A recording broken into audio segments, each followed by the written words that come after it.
Welcome back to BMVT Audio Nerd Diary. Today with some effects for voice manipulation in Ableton. This is a basic effect rack that you can use to do quick manipulation on voice. On voices you can use it for live purposes or for the first steps in your production. And then if you found something that you like, you can tweak all the parameters and maybe use some more advanced effects to get it to a production level. This video is a short demonstration of the effects I'm having, and then some advices on how to install it and how to download it. And at last, I'm going to show you all the details about it and what I've done to set up this effect rack.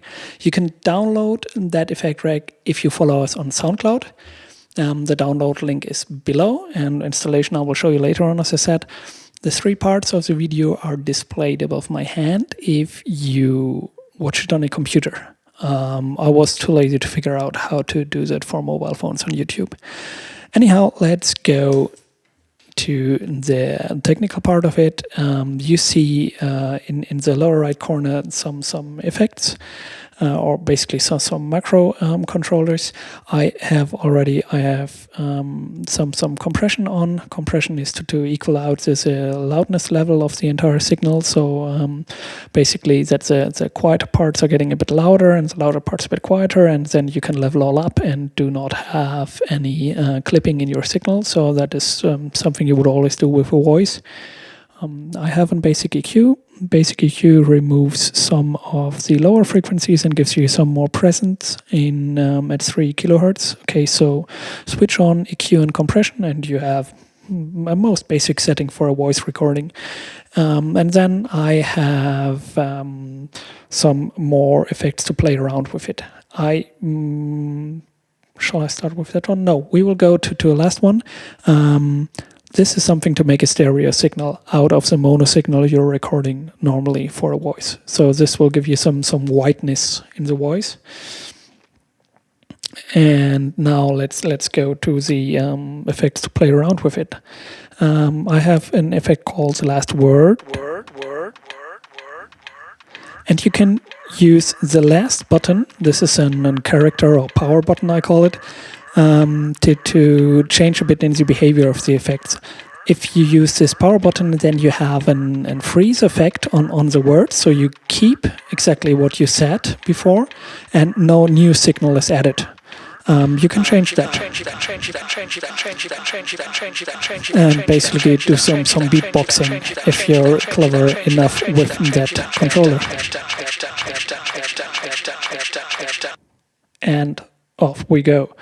You can use a robot voice and fiddle a bit around with the tuning of it. We also have a radio version. Radio is sounding like a cheap radio, and then you can make it a cheap old radio, which is a bit broken as well. And then you can put yourself into a very, very large room.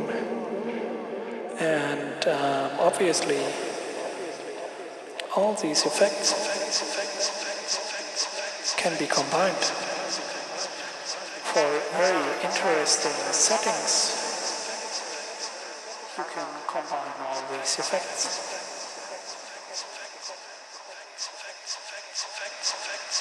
Yes, that is basically what you can do. All right, so this is the effect rack. If you want to download it, there's a download link and displayed below the video. You have to follow us on SoundCloud. It's a Lightgate, but anyhow, I think that's a fair deal. And you get an ADG file. An ADG file is basically the Ableton preset file, and you can move that directly from the Explorer. You can drop it into your audio effect lane, or from whatever this is called on a Mac, I don't know. And then what you can do with it, once you have it here, after you dropped it, or you can double click and open it with Ableton, it's the same. You can drop it anyhow in there, and then you can save it as a standard preset. And it will appear in your user library under defaults and audio effects. And this is a bit bit lame of Ableton. It will be called Audio Effect Rack, no matter how the name is below here. So you have to change the name with Control and R on a PC, and basically then whatever you want to call it. I call it Voice 2 because I already have saved it. So, and then it changes also the file name, and you can open it in the Explorer as well. If you delete it here, it will be removed from your computer as well. Okay, so that's a nice way of having all these presets available at a mouse click. Yes, so we had a short demonstration and the downloads, and then the next thing we can do is we can take a walk around. So this audio effect rack is a grouping of 7 single effect racks. Let's take a look at the basic EQ. So first macro controls the first macro of the basic EQ. I think that is pretty understandable. And then let's see what the EQ does. EQ is switched off if you're having the macro turned down, and then as you can see the presence is formed and the lower end is filtered out. So that is the EQ, and then we have the basic compressor, 2 glue compressors in a row, a faster and a slower. And again, they are switched off if this one is switched off. So if you have all the knobs turned down of this effect rack, nothing happens to your audio signal, so it stays clean. So no fear for anything you don't want to have in your audio signal. All right, let's look at the last word. Let's hear, and you see what happens. Now I use the power button, and this is not completely visible, but you activate the freeze function of this effect. I set it so it will fade out very, very slowly, so the feedback is at 95. I think that makes sense.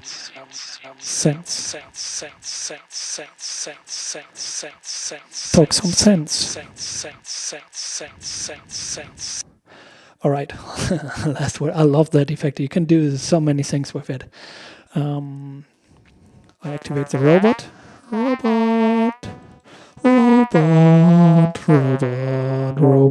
Robot is a vocoder.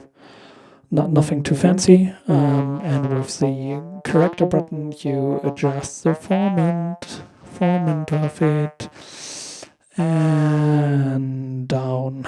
Alright, and then we have the radio. Radio is 6th, is it right? No, it's 5th button. Radio, let's show what happens with the radio.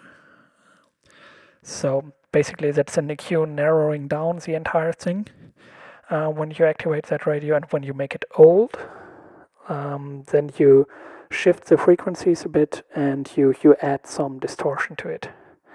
Okay, that's a very old radio, or you can call it enhancement or whatever you like. And then we have the large room, which is basically a high-pass filter, a ping-pong delay, and a long reverb. And last but not least, can you see that? You have to look below here. The stereo effect I talked about is 2 lanes. The second lane is switched off if this is not on, and you control the volume of the lane with the macro. And basically it's the upper frequencies, and they are routed through 2 delays in a row, and these delays have very short delays time and no feedback, and so it changes the left and right signal of your audio, and then you have a stereo feeling. All right. Yes. That's it. That's how it looks. That's how it works. Let's give me some compression and some stereo so you can hear me nicely. So this is how you can use this effect rack. Again, it is for you can use it for live, or if you use it for any announcement or stuff. So fiddle around with it, get familiar with the knobs, and then it's pretty fun to deal with. But there's nothing more to say about it.